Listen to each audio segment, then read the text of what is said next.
Hello everyone and welcome back to my channel. आज मैं explain करने वाली हूँ रिसेंटली रिलीज हुई Telugu movie Devara part 1। Movie हाल ही में रिलीज हुई है, इसीलिए रेटिंग्स अभी फ्लक्चुएट कर रहे हैं। साथ ही इस मूवी को काफी मिक्स्ड रिव्यूज भी मिल रहे हैं। तो चलिए बिना देरी किए एक्सप्लेनेशन स्टार्ट करते हैं।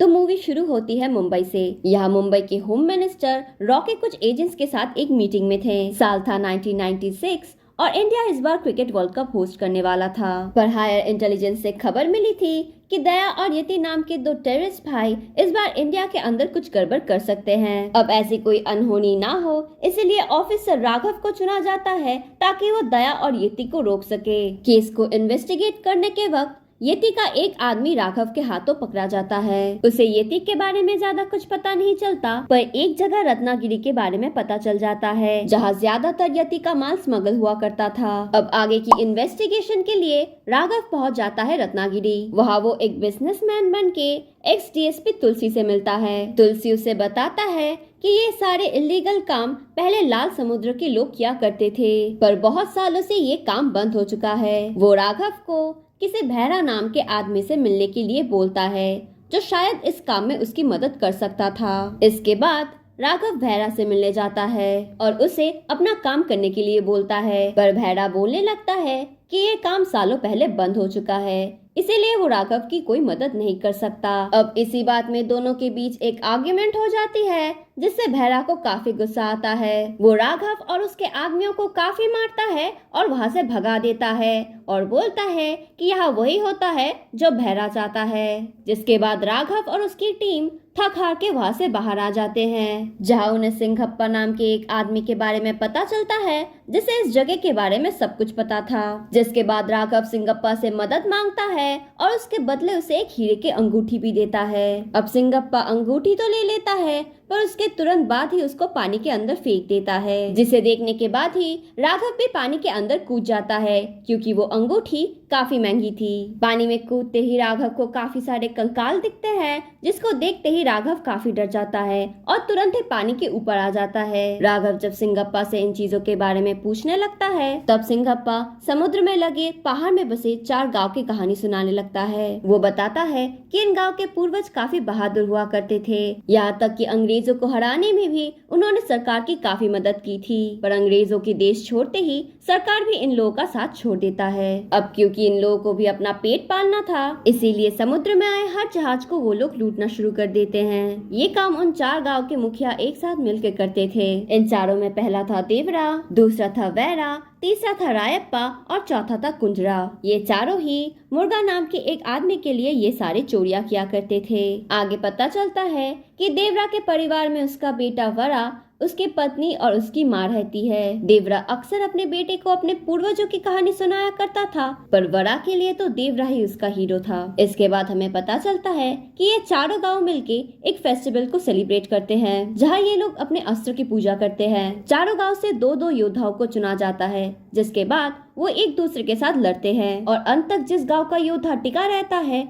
उसी गांव को अस्त्र पूजा करने का मौका मिलता है। यहाँ देवरा बताता है कि ये रीति रिवाज उनके पूर्वजों की है, पर क्योंकि वो चारों भाइयों जैसे हैं, इसलिए उन लोगों को लड़ने की कोई जरूरत नहीं है। उन चारों में से सिर्फ रायप्पा ही था जिसके गांव को कभी भी अस्त्र पूजा का सौभाग्य नहीं मिला था। इसीलिए देवरा चाहता था कि इस साल रायप्पा के गांव को ही अस्त्र पूजा करने दी जाए, पर बाकी लोग इससे सहमत नहीं थे, इसलिए उन लोगों को फिर से एक दूसरे के साथ लड़ना ही पड़ता है। अब सारी लड़ाइयाँ जीत के अंत तक भैरा और देवरा ही बचते हैं। उन दोनों में काफी अच्छी लड़ाई होती है, पर अंत तक देवरा ही जीतता है, जिसके बाद वो अस्त्र को रायप्पा के गांव में भिजवा देता है। इसके बाद ही एक दिन मुर्गा और डीएसपी तुलसी उन चारों से मिलने आते हैं। वो आने वाले जहाजों से अपनी माल उतारने के लिए उन लोगों को काम सौंपता है, पर देवरा यहाँ मना करता है, क्योंकि उसके हिसाब से पिछले कुछ दिनों से कोस्ट गार्ड बहुत ज्यादा एक्टिव हो गए हैं और जब तक वो लोग वहाँ से चले नहीं जाते, तब तक उन लोगों को अपना काम रोके रखना चाहिए। पर इस बात से वैरा अग्री नहीं करता। वो बोलने लगता है कि अगर देवरा उनके साथ ना भी जाए तब भी वो लोग माल को जहाज से उतार सकते हैं। पर उन लोगों को पता था कि अगर देवरा उनके साथ नहीं जाएगा तब उन लोगों को ही मुश्किलें आएंगी। इसीलिए रायप्पा देवरा को मनाने लगता है और कुछ देर बाद देवरा भी चलने के लिए मान जाता है। अब रात को जैसे ही वो लोग जहाज में उतर के अपना काम करने लगते हैं तभी अचानक वहाँ कोस्टल गार्ड की एक टीम आ जाती है और वो लोग देवरा समेत उसके सारे साथियों को बंदी बना लेते हैं। यहाँ ऑफिसर उन्हें बताने लगते हैं कि जो माल वो लोग जहाज से चुरा के लेके जाते हैं उनमें बॉम्ब्स और इलीगल वेपन्स होते हैं जिन्हें इस्तेमाल करके टेररिस्ट लोग उनके देश के लोगों को ही मारते हैं। जो सुन के देवरा को काफी बुरा लगता है क्योंकि आज तक वो लोग मुर्गा के लिए सिर्फ चोरी किया करते थे, पर एग्जैक्टली वो लोग क्या चुराते थे ये उन लोगों को नहीं पता था। अब इसी बीच ऑफिसर को पता चलता है कि वो बाप बन चुके हैं और उनको एक बेटी हुई है। पर ये सुन के ऑफिसर को बिल्कुल भी खुशी नहीं होती क्योंकि जब तक देवरा और उनके साथियों के जैसे शैतान समाज में रहेंगे तब तक किसी की भी बेटी सुरक्षित नहीं रहेगी। अब ये बात देवरा के आत्मा को हिला देती है। उसे रियलाइज होता है कि बिना जानबूझ के आज तक वो कितनी बड़ी गलती कर रहा था। अब इसी बीच भैरा अपने आप को छुड़ा के उन गार्ड्स के ऊपर हमला कर देता है। वो उन्हें मारने ही वाला था पर देवरा उसे रोक लेता है। वो अपने ही लोगों के ऑपोजिट खड़ा हो जाता है क्योंकि उसका पता था कि आज तक वो लोग ही गलत कर रहे थे। साथ ही वो उस ऑफिसर को वादा करता है कि आज के बाद इस समुद्र में कोई भी गलत काम नहीं होगा और अगर कोई कोशिश करेगा तो उसे देवरा से सामना करना पड़ेगा। अब अगले दिन वो लोग जब माल लेके मुर्गा के सामने जाते हैं तब देवरा उन्हें बताता है कि आज के बाद से उनका माल लेने के लिए कोई भी समुद्र में नहीं उतरेगा और उसकी ये बात जो भी नहीं मानेगा देवरा खुद उसको सबक सिखाएगा। अब इस दिन के बाद से जो लोग भी देवरा के खिलाफ जाते थे देवरा उन लोगों को अच्छी सबक सिखाता था। एक तरफ से देवरा समुद्र का रखवाला बन चुका था और उससे डर के सभी चोरी का काम बंद कर देते हैं। पर इस बात से भैरा और कुंजरा बिल्कुल भी खुश नहीं थे। भैरा एक प्लान बनाता है और अपनी भाई की शादी रायप्पा की बहन से करवा देता है जो कि अंधी थी। इस शादी में देवरा भी आता है और खूब नाच गाना करता है। भैरा और कुंजरा उसके तरफ फिर से दोस्ती का हाथ बढ़ाते हैं और उसे काफी शराब भी पिलाते हैं। भैरा बोलने लगता है कि आज से वो सब वही करेंगे जो देवरा बोलेगा, पर असल में भैरा और कुंजरा देवरा को मारने की प्लानिंग कर रहे थे। अब ये बात जब रायप्पा को पता चलता है तो वो इस चीज से मना करने लगता है, पर भैरा रायप्पा को ब्लैकमेल करने लगता है कि अगर इसमें उसने उन लोगों का साथ नहीं दिया तो वो लोग मिलकर उसकी बहन को मार देंगे। जिसके बाद ना चाहते हुए भी रायप्पा को उनका साथ देना पड़ता है। वो देवरा के पास जाता है और बताता है कि आज रात समुद्र में फिर से चोरी होने वाली है, जो जानने के बाद देवरा नशे की हालत में ही समुद्र तट पहुंच जाता है। तभी अचानक उसके ऊपर बहुत सारे लोग हमला कर देते हैं, पर उनके साथ बहादुरी से लड़ते हुए देवरा उन सबको मौत की घाट उतार देता है।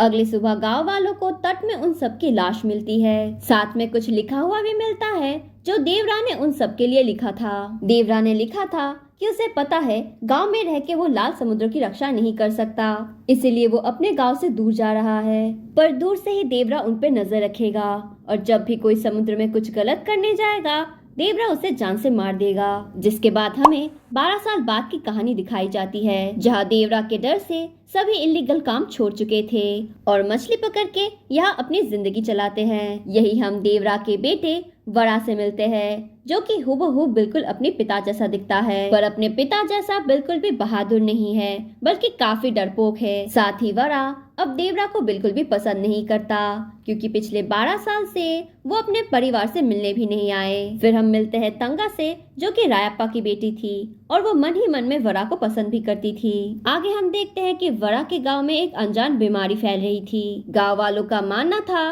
कि बहुत सालों से उनके गांव में अस्त्रों की पूजा नहीं हुई थी, इसीलिए ये बीमारी फैल रही थी। जिसके बाद वरा रायप्पा के पास जाता है और पूछने लगता है कि अगर उसने वैरा से विनती की कि इस साल अस्त्र की पूजा उनके गांव को करने दिया जाए तो क्या वैरा राजी होगा। जिस बात पे रायप्पा संग्राम के बारे में पूछने लगता है, जिसमें वरा मना करता है क्योंकि उसको लड़ाई के नाम से भी डर लगता था। जिसके बाद जब वो भैरा के पास जाता है तो भैरा उसका काफी इंसल्ट करता है और उसे वहाँ से भेज देता है।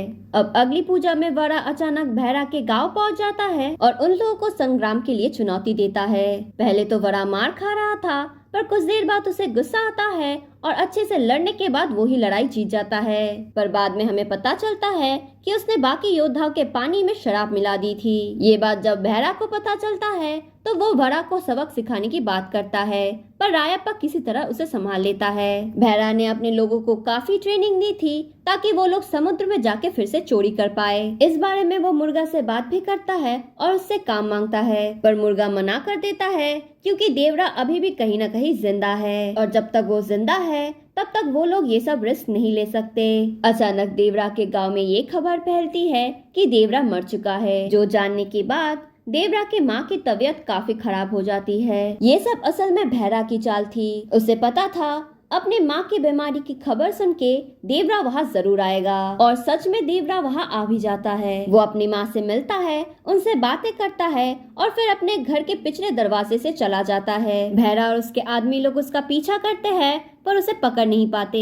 अब क्योंकि देवरा ने किसी के साथ लड़ाई नहीं की थी, इसीलिए सब सोचने लगते हैं कि शायद देवरा अभी कमजोर हो चुका है क्योंकि वो काफी बूढ़ा भी हो चुका है। इसीलिए सभी डिसाइड करते हैं कि वो लोग फिर से समुद्र में जाएंगे और वहाँ जाके देवरा को मार देंगे। इसी बीच बहरा के लोग देवरा की बेटी के साथ बदतमीजी करते हैं, जो जानने के बाद वरा को काफी गुस्सा आता है और वो नशे के हाल में जाके उन लोगों को काफी मारता है।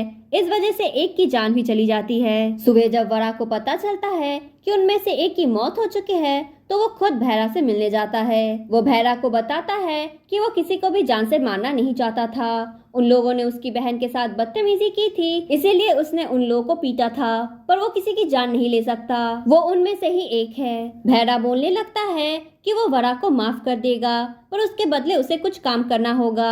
उसे उसके लड़कों के साथ समुद्र में जाना होगा। वरा भी मान जाता है क्योंकि उसे बोट चलानी आती थी। बाद में हमें पता चलता है कि उस लड़के को बहरा ने मारा था ताकि वो इस बात को यूज करके वरा को अपने टीम में ले सके।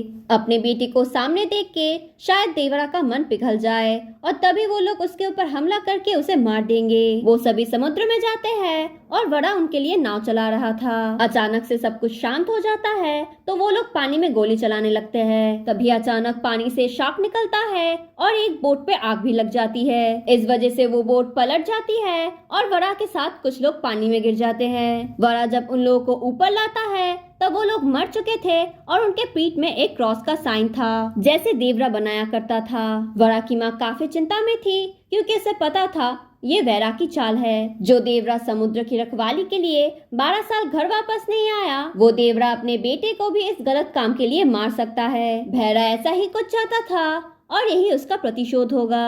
तभी सिंगप्पा उन्हें चिंता करने से मना करता है क्योंकि बहरा के आदमियों के साथ जो गया है वो उनका डरपोक बेटा नहीं बल्कि एक वीर है। तभी हम वरा को देखते हैं जो कि एक के बाद एक सबको मारने लगता है। यहाँ पता चलता है कि देवरा तो 12 साल पहले ही मारा गया था और उसकी जगह समुद्र की रखवाली करने वाला और कोई नहीं बल्कि वरा है। तभी राघव पूछने लगता है कि देवरा तो काफी स्ट्रॉन्ग था, तो वो कैसे मर सकता है, उसको किसने मारा होगा। तभी सिंगप्पा बताता है कि देवरा को और किसी ने नहीं बल्कि वरा ने मारा था। तभी फ्लैशबैक में हमें उस सीन को दिखाया जाता है। प्रेजेंट में भी वरा सबको मार के एक नाव में डाल के उसे खींच के पार लेके आता है। वरा ये सब इसलिए करता है ताकि उसका पिता का जो खौफ है वो सबके अंदर जिंदा रहे और कोई भी गलत काम ना करे। अब क्योंकि वरा भी समुद्र में गया था इसलिए वो चाहता है कि उसे भी सजा मिले। इसीलिए वो सिंगप्पा को एक चाकू देता है और उसके पीठ पे क्रॉस बनाने के लिए बोलता है। पर सिंगप्पा ऐसा नहीं कर पाता